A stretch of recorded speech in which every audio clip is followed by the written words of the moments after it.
Welcome to CI in 5, a place to get energized by your favorite continuous improvement practitioners as they take on the challenge of sharing what continuous improvement means to them in 5 minutes or less and in 5 words or less. Think of it kind of like a kata geek going on a speed date. I know, right?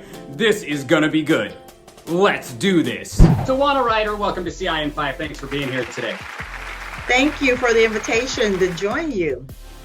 Well, hey y'all, if you're not connected with Tajuana, why not? She is a continuous improvement advisor for City, and she does some great work also with coaching, and she does some great work with emotional intelligence and lots of other just amazing great work around diversity, equity, and inclusion. So I'm so excited to have her here and have her share her perspective on continuous improvement. So let's get right to it, Tajuana. What is your CI in 5?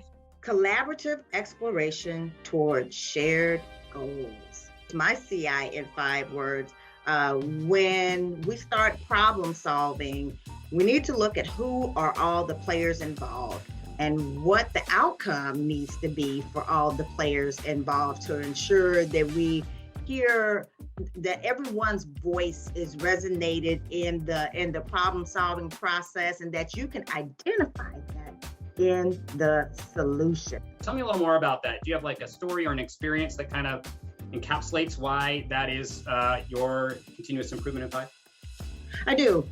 Recently, during COVID, the blood centers started collecting convalescent plasma. For a blood center, convalescent plasma was a new area of blood collection from us, but there was a need there. There were people who were suffering with coronavirus who needed this convalescent plasma, and the hospitals needed organizations to collect convalescent plasma to provide to these patients, and blood centers needed to understand the patient need to be able to identify who are the people who are the right resources who have those antibodies that we need. So thinking that we knew our donor base, we found a whole new donor base.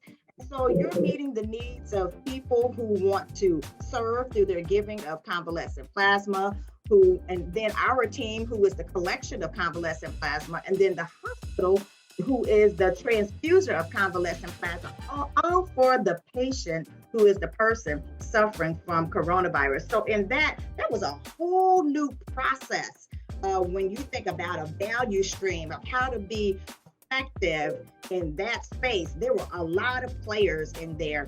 There's just so much. So when I use that word collaborative, it wasn't just a blood center initiative.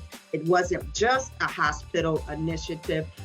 We know that the FDA had a hand in that, and every researcher. So at that one time, all brains were cranking.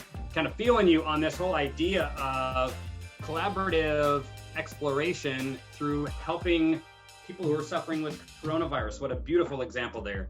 I'm wondering, for people like myself who've been new to this journey in continuous improvement and are trying to find ways to grow in their practice, what kind of advice would you give them to help them in their practice? To be curious and to ask a lot of questions.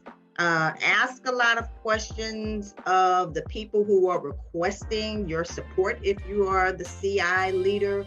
Ask a lot of questions of people who have more experience than you do.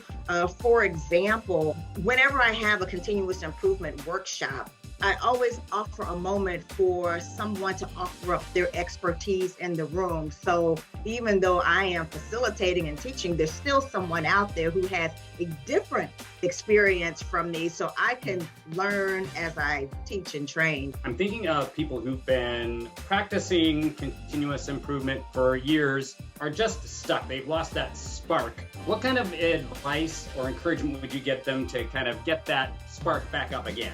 What was the problem that you were trying to solve when you first got there? Can you go back to the basics, and can we find a true north? What were we doing here in the first place? We can lose sight, of what initially we were trying to do in the organization. I love this idea of going back to purpose and thinking about what's the problem we're trying to solve. That really helps you get focused on the most important things. And I think too often we can lose ourselves in what are we really here for? What's the reason? What's the purpose? So the scope keeps getting bigger, wider and wider. So just bring that back down to what exactly is it here we're trying to solve? So I'm wondering for you, what do you get the most joy out of in your practice of continuous improvement? Going into a room of people who have to problem solve together, but they don't want to. Call the team together and you start going down what's the current state, and nobody's ready to share. There's fear of, admitting, who wasn't doing their role, or nobody's wanting to point the finger. But once the sharing begins, the team gets energized and they start becoming open-minded. They start learning that, listening to the other perspectives in the room actually helps them understand a little more about the issues that they may be experiencing and how this can actually be a win-win. That is what I like. I really love that idea of seeing people understand their value and knowing that their voice is valued in the space. Stop right now. Go connect with Tajuana on LinkedIn. I know that's what I mean. Stop right now. Do it. And Tajuana, it's been such a joy to have you here today. Thank you for being on CI in 5. All right. Thank you. Thanks for joining us for CI in 5, the place to get your shot of inspiration and wisdom to move you forward on your continuous improvement journey. And for more inspiration, join the Live on Purpose LinkedIn group. We are a diverse community that supports each other to find and live out our purpose every day. We would love to add your voice to our family. Join now by clicking the link in today's post.